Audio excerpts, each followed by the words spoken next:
Please welcome Toya Jackson.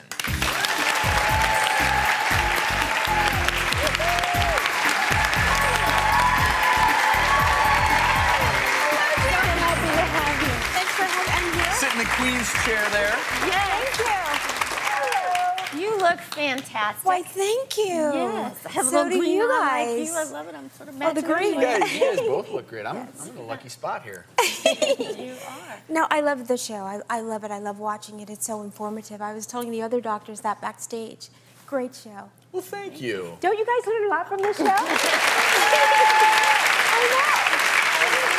awesome. Now, what have you been up to lately? You've been on The Apprentice, right? Yeah, I have. I'm doing The Apprentice again. It's the all-star season with all the stars that have done it once before. So we've done that. We've wrapped that.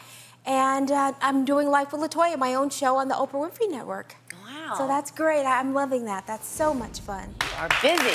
Yeah. Busy lady.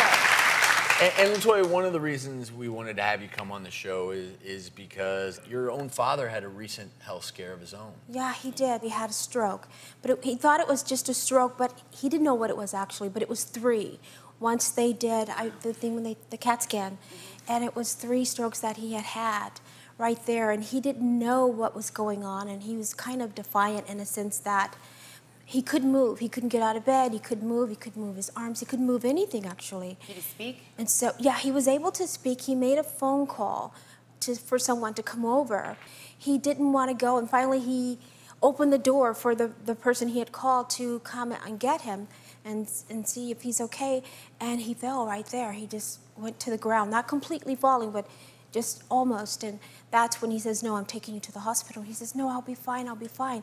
And a lot of times we do that too often, and we don't realize that we do need help, and we're not okay, and don't be embarrassed to say that you're sick or that you need medical help or attention or need to go to the hospital for that fact. And let's use your dad as a great example, because a lot of people, particularly men, will say, I'm fine, I'm fine. And I'm going to talk in a minute about the symptoms that you should look out for, but I can't tell you how many times in the emergency department I will hear family members say, well, you know, Dad wasn't feeling well last night. He couldn't move his right arm, and he was having trouble talking, but we just thought he'd sleep it off. Okay.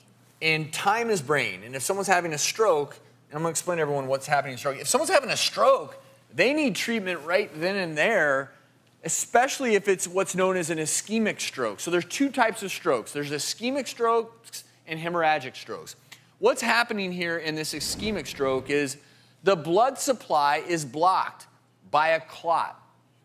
And when that occurs, the entire area of blood flow beyond that clot, you don't get oxygen. So this entire area of the brain can die.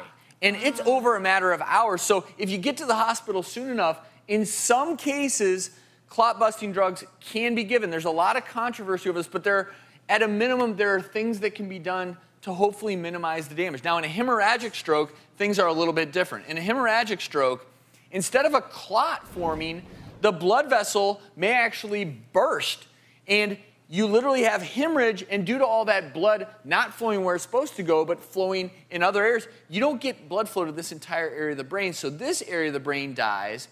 And what's so interesting about strokes is depending upon where your brain is not receiving blood flow, that's where your symptoms come into play. So what I tell people at home to do is do some simple things. Ask your loved one to smile. Look for an asymmetric smile, a facial droop. I will tell them to ask their loved one to say a quick phrase like, you can't teach an old dog new tricks. Okay.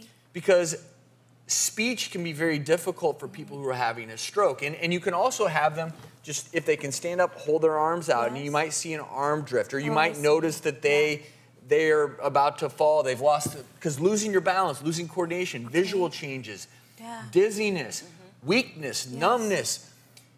What's key is if these are new symptoms and they weren't there before and they're there now, it's very likely a stroke. The best thing to do is pick him up and get him to the hospital, which is what you did. Immediately, yes. And how is he doing now? Is he okay? I just spoke to him just before walking out here, and he's doing a lot better, and I'm very happy that he is. Oh, that's really Send doing him our well. best. I certainly will. I certainly will do that. Thank you.